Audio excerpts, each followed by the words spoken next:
जय हिंद बच्चों, आज हम कक्षा 11वीं का अध्याय 13 उच्च पादपों में प्रकाश संश्लेषण का अध्ययन करेंगे। सबसे पहले मैं आपको प्रस्तावना बता देती हूँ, इंट्रोडक्शन। सभी प्राणी यहाँ तक कि मानव भी आहार के लिए पौधों पर ही निर्भर रहते हैं। क्या आपने ये सोचा है कि पौधे अपना भोजन कहाँ से लेते हैं? वास्तव में हरे पौधे अपना भोजन स्वयं बनाते हैं और उसके लिए वो कुछ चीज़ों की उन्हें आवश्यकता होती है। हरे पौधों की इसी क्रिया को प्रकाश संश्लेषण कहते हैं। यह एक भौतिक रासायनिक प्रक्रिया होती है जिसमें कार्बनिक यौगिकों को संश्लेषित करके प्रकाश ऊर्जा का प्रयोग किया जाता है। कुल मिलाकर पृथ्वी पर रहने वाले सभी जीव सूर्य ऊर्जा पर ही निर्भर करते हैं। पौधों द्वारा प्रकाश संश्लेषण में उपयोग की गई सूर्य ऊर्जा पृथ्वी पर जीवन का आधार है। प्रकाश संश्लेषण के महत्वपूर्ण होने के दो कारण हैं। ये समस्त जीवों को खाद्य पदार्थ देता है और वायुमंडल में ऑक्सीजन छोड़ता है, जिसके कारण कि सारे जीव जीवित रह पाते हैं। आइए हम सबसे पहले देखते हैं प्रकाश संश्लेषण क्या है। पिछली कक्षाओं में हमने ये देखा था कि हरी पत्तियों में पाया जाने वाला वर्णक, जिसको ये क्लोरोफिल कहते हैं, उसकी सहायता से प्रकाश संश्लेषण की क्रिया होती है और कार्बन डाइऑक्साइड और सूर्य का प्रकाश इसके लिए आवश्यक होता है। इसके अलावा कुछ प्रारंभिक प्रयोग भी किए गए। उन साधारण प्रयोगों के विषय में जानना काफ़ी रुचिकर लगता है। देखिए, सबसे पहले जोसेफ प्रिस्टले ने 1770 में बहुत सारे प्रयोग किए थे, जिनमें उन्होंने पता लगाया कि हरे पौधे वृद्धि करते हैं, उसके लिए हवा अनिवार्य होती है। आपको ये भी याद होगा, प्रिस्टले ने 1774 में ऑक्सीजन की खोज की थी। प्रिस्टले ने देखा एक बंद स्थान, जैसे कि एक बेल जार में जलने वाली मोमबत्ती जल्दी बुझ जाती है। इस प्रकार किसी चूहे को सीमित स्थान में जल्दी ही उसका दम घुट जाता है। इस अवलोकन के आधार पर उन्होंने यह निष्कर्ष निकाला, चाहे जलती हुई मोमबत्ती हो या कोई प्राणी हो, दोनों ही वायु में सांस लेते हैं। वे हवा को क्षति पहुंचाते हैं, लेकिन जब बेल जार में एक पुदीने का पत्ता या पौधा रख दिया जाता है तो चूहा फिर जीवित होता है, मोमबत्ती फिर जलने लगती है। इस आधार पर प्रिस्टले ने यह परिकल्पना की कि पौधे उस वायु की क्षति पूर्ति करते हैं जिन्हें सांस लेने से प्राणी या जलती हुई मोमबत्ती ने काम बंद कर दिया था, वह भी काम कर रही थी। जॉन और प्रिस्टले द्वारा निर्मित जैसे सेटअप का प्रयोग किया, उसे एक बार अंधेरे में फिर एक बार सूर्य की रोशनी में किया। इससे यह पता लगा कि पौधे इस प्रक्रिया के द्वारा सूर्य का प्रकाश लेते हैं और जलती हुई मोमबत्ती या सांस लेने वाले प्राणी द्वारा खराब हुई वायु को भी शुद्ध बनाते हैं। और इंजनहाउस ने अपने एक परिष्कृत प्रयोग में जलीय पौधों के साथ यह कर दिखाया कि तेज धूप में पौधे के हरे भाग आपस में छोटे छोटे बुलबुले बन गए थे, जबकि अंधेरे में ये आसपास बुलबुले नहीं बने थे। इसके बाद में इन बुलबुलों की पहचान करके उनको ऑक्सीजन नाम दिया गया, अतः उससे यह दिखाया गया कि पौधे के केवल हरे भाग ही ऑक्सीजन को छोड़ सकते हैं। 19वीं सदी के मध्य तक पादप प्रकाश संश्लेषण की सभी प्रमुख विशिष्टताओं के बारे में पता चल गया था, जैसे कि पौधे CO2 और पानी से प्रकाश ऊर्जा को उपयोग करके कार्बोहाइड्रेट बनाते हैं। ऑक्सीजन उत्पन्न करने वाले जीवों में प्रकाश संश्लेषण की कुल प्रतिक्रिया का आनुभाविक समीकरण प्रस्तुत किया गया। ये समीकरण मैं आपको दिखा रही हूँ। एक सूक्ष्म जीवी वैज्ञानिक कॉर्नेलियस वैन नील ने अपने प्रयोग में प्रकाश संश्लेषण को समझने के लिए मील के पत्थर का काम किया। उन्होंने पर्पल यानी बैंगनी और हरे रंग के बैक्टीरिया पर आधारित था उनका प्रयोग। उन्होंने बताया कि प्रकाश संश्लेषण एक प्रकाश आधारित प्रक्रिया है जिसमें ऑक्सीकरण यौगिक से प्राप्त हाइड्रोजन कार्बन डाइऑक्साइड को अपचयित करके कार्बोहाइड्रेट बनते हैं। इसे निम्न रूप में व्यक्त किया जा सकता है। देखिए, मैं आपको इस स्लाइड में दिखा रही हूँ। हरे पौधे में H2O पानी हाइड्रोजन दाता है जो ऑक्सीकृत होकर ऑक्सीजन देता है। कुछ जीव प्रकाश संश्लेषण के दौरान ऑक्सीजन मुक्त नहीं कर पाते, जबकि H2S बैंगनी और हरे बैक्टीरिया, H2S मतलब क्या होता है? Hydrogen sulphide. ये बैंगनी और हरे बैक्टीरिया के लिए हाइड्रोजन दाता होता है। तो ऑक्सीकरण उत्पादन या ऑक्सीकरण उत्पाद जीवों के अनुसार सल्फर या सल्फेट होता है, ना कि ऑक्सीजन। इससे उन्होंने यह निष्कर्ष भी निकाला कि हरे पौधों द्वारा निकली गई ऑक्सीजन H2O से आती है, ना कि कार्बन डाइऑक्साइड से। यहाँ पर आप देख रहे हैं C6H12O6 ग्लूकोज का प्रतिनिधित्व कर रहा है। जल से निकलने वाली ऑक्सीजन को रेडियो आइसोटोपिक तकनीक ने किया जा चुका है। यह एक एकल क्रिया नहीं है, बल्कि बहुचरणीय प्रक्रम होता है, जिसे हम प्रकाश संश्लेषण कहते हैं। अब हम देखें प्रकाश संश्लेषण कहाँ संपन्न होता है। अध्याय 8 के पढ़ने के बाद निश्चित ही आपका उत्तर होगा हरी पत्तियों में, अथवा आप यह कह सकते हैं क्लोरोप्लास्ट में। निश्चित ही आपका उत्तर सही है, परंतु प्रकाश संश्लेषण की क्रिया हरी पत्तियों में तो संपादित होती है, लेकिन यह पौधों के अन्य भागों में भी हो सकती है।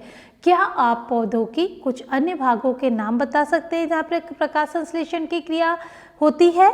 आपने पिछली इकाई में पढ़ा था कि पत्तियों में मीजोफिल कोशिकाएं होती हैं, जिसमें क्लोरोप्लास्ट बहुत अधिक मात्रा में होता है। सामान्यतः क्लोरोप्लास्ट मेसोफिल कोशिकाओं की भित्ति में पंक्तिबद्ध रूप से होता है, जिससे कि वे इष्टतम मात्रा में आपतित प्रकाश को ले सकें। आपके विचार से हरित लवक कब अपने सपाट भित्ति में समानांतर पंक्तिबद्ध होते हैं? वे आपतित सूर्य के प्रकाश से कब लंबित होते होंगे? आपने अध्याय 8 में क्लोरोप्लास्ट की संरचना के बारे में पढ़ा है। क्लोरोप्लास्ट एक झिल्ली तंत्र होता है, जिसमें ग्रेना, स्ट्रोमा, लैमेले और स्ट्रोमा तरल पाया जाता है। क्लोरोप्लास्ट में सुस्पष्ट श्रम विभाजन होता है। झिल्ली तंत्र प्रकाश ऊर्जा को ग्रहण करता है और एटीपी और NADPH का संश्लेषण करता है। स्ट्रोमा में एंजाइमेटिक प्रक्रिया होती है, जिसमें CO2 से शर्करा का संश्लेषण होता है। बाद में यह स्टार्च में परिवर्तित हो जाती है। पहली वाली प्रक्रिया में प्रकाश अभिक्रिया कहते हैं हम उसे, क्योंकि ये पूर्णतः प्रकाश पर आधारित होती है।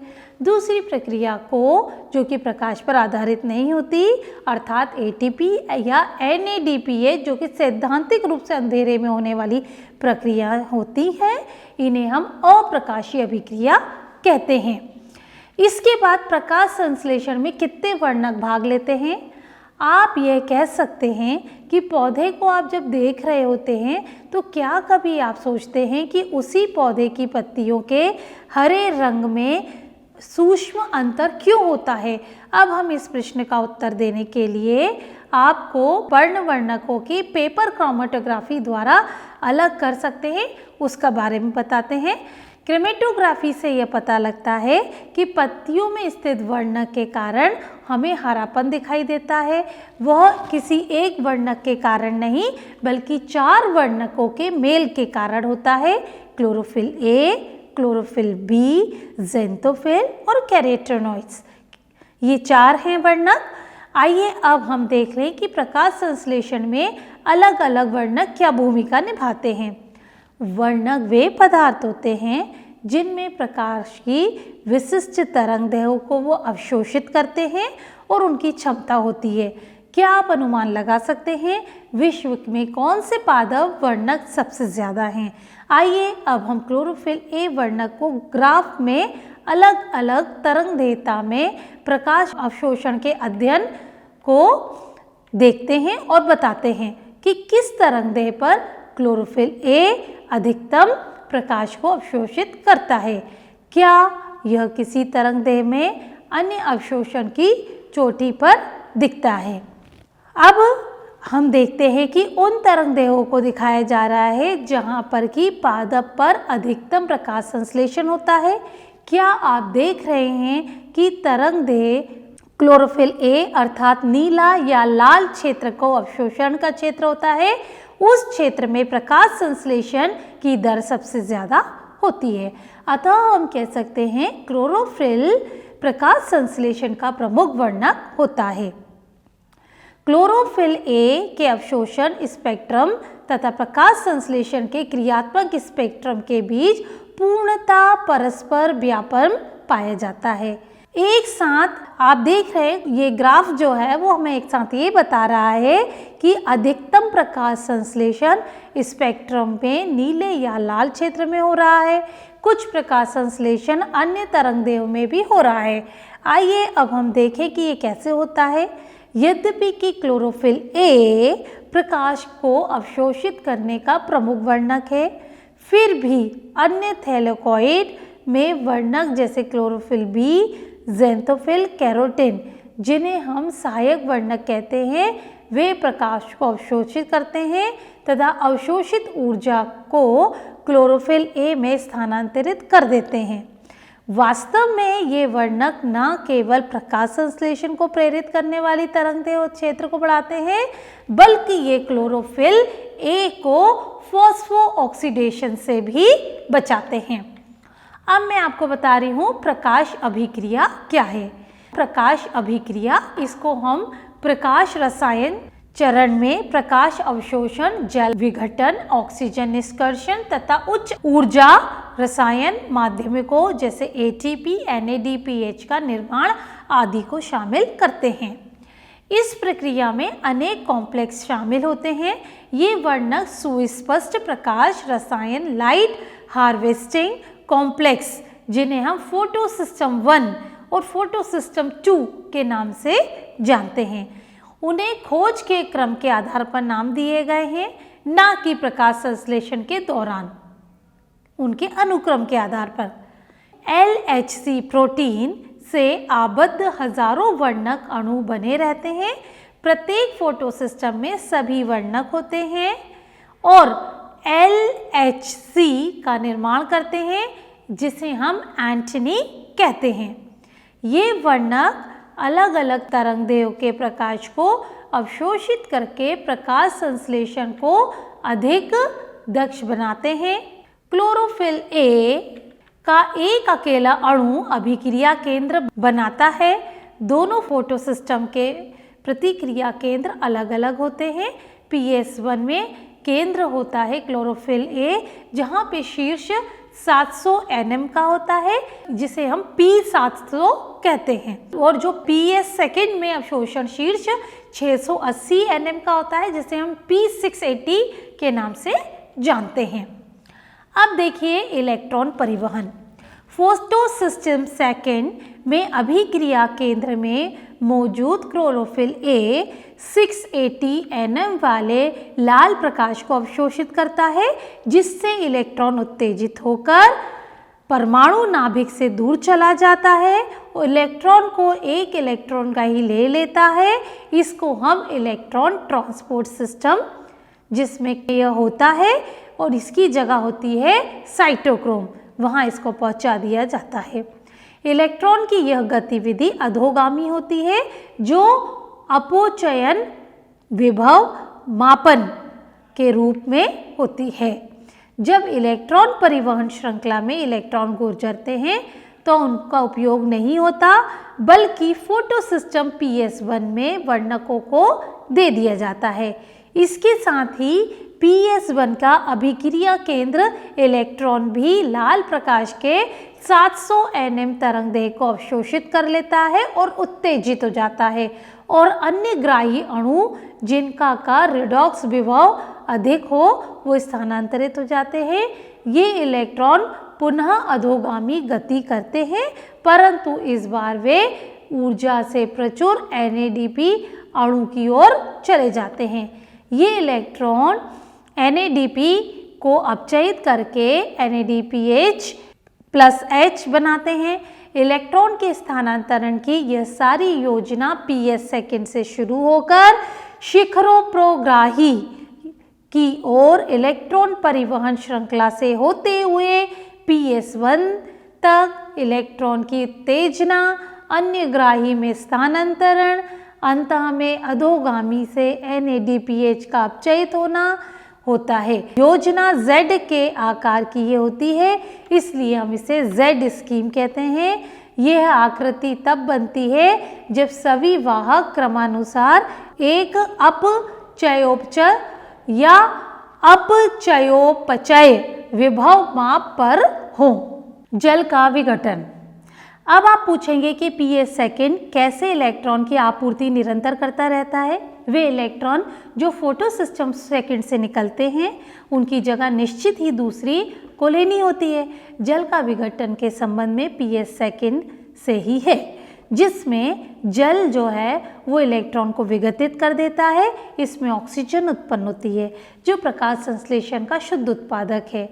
फोटो सिस्टम 1 में निकलने वाले इलेक्ट्रॉन फोटो सिस्टम सेकेंड को उपलब्ध कराए जाते हैं।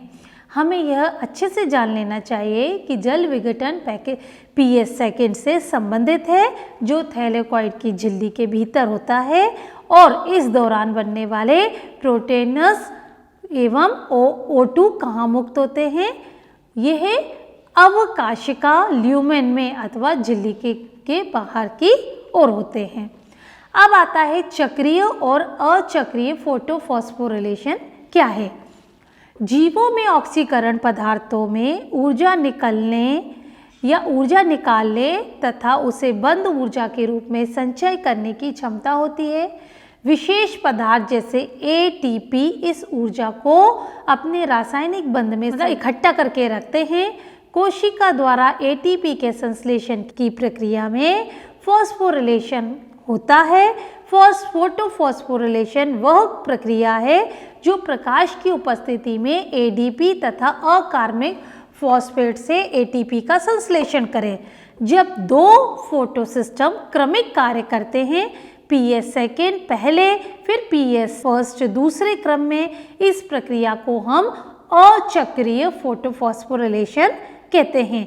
ये दोनों ही फोटो सिस्टम एक इलेक्ट्रॉन परिवहन श्रृंखला से जुड़े होते हैं, जैसा कि मैंने आपको Z स्कीम के बारे में बताया था। ATPH, NADPH और H+ दोनों ही प्रकार के इलेक्ट्रॉन प्रवाह द्वारा संश्लेषित होते हैं। जब केवल PS1 क्रियाशील होता है तो इलेक्ट्रॉन फोटो सिस्टम में ही घूमता रहता है। फॉस्फोरिलेशन इलेक्ट्रॉन चक्रीय प्रभाव के कारण होता है। यह प्रभाव संभवतः स्ट्रोमा लैमेली में होता है या ग्राना की झिल्ली अथवा लैमेला में PS1 और PS सेकेंड दोनों में ही यह होता है, जबकि स्ट्रोमा लैमेली झिल्लियों में PS सेकेंड एवं NADPH रिडक्टेज एंजाइम नहीं होते। उपरोक्त इलेक्ट्रॉन NADPH में पारित नहीं होता, बल्कि वापस PS1 कॉम्प्लेक्स में इलेक्ट्रॉन प्रवाह श्रृंखला द्वारा चक्रित होता है। अतः चक्रीय प्रवाह में केवल ATP का संश्लेषण होता है, ना कि NADPH प्लस H का। चक्रीय फोटोफॉस्फोरिलेशन तभी होता है जब उत्तेजना के लिए प्रकाश तरंगदैर्घ्य 680 nm से अधिक होती है। अब आता है रसोपरासरणी परिकल्पना, जिसको केमिओस्मोटिक या कीमोओस्मोटिक हाइपोथेसिस के नाम से जानते हैं। आइए सबसे पहले हम ये जानने का प्रयास करें कि क्लोरोप्लास्ट में ATP कैसे संश्लेषित होता है। यह प्रक्रम का वर्णन रसोपरासरणी परिकल्पना के द्वारा हम दे सकते हैं। शोषण की भांति प्रकाश संश्लेषण में भी ATP का संश्लेषण होता है। ये झिल्ली के आर पार प्रोटीन प्रवणता के कारण होता है, जहाँ पर झिल्लिकाएं थैलेकॉइड में होती हैं।